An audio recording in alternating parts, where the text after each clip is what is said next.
प्रिय बंधुगण, आज आम सुंदर कथाटे जानिबा। सही कथाटी है क्यों स्त्री समय पूर्वर विधवा हुए।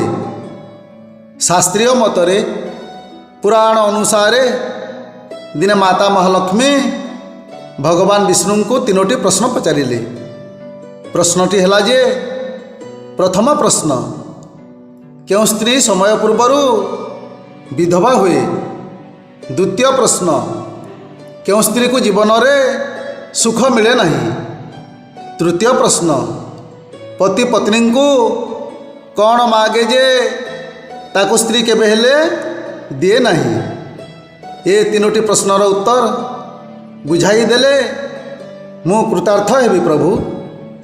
देवी लक्ष्मी को प्रश्नर उत्तर रे भगवान विष्णु कहले, ताहले शुण प्रिय, जो स्त्री निज स्वामी नाम को तुंडरे धरे, जो स्त्री स्वामी बिना अनुमति रे कौन सी तीर्थस्थान एवं उत्सव को चली जाए, जो स्त्री निज स्वामी को गाली दिए, एभली स्त्री को ता जीवन रे केबे हेले सुख मिले नहीं।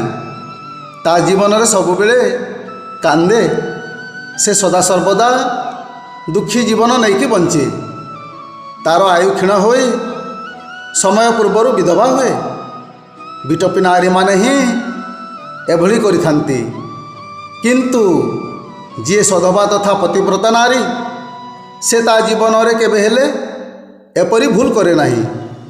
बंधुगण, शुणिले तो आपण माने क्यों स्त्री समय पूर्वर विधवा हुए।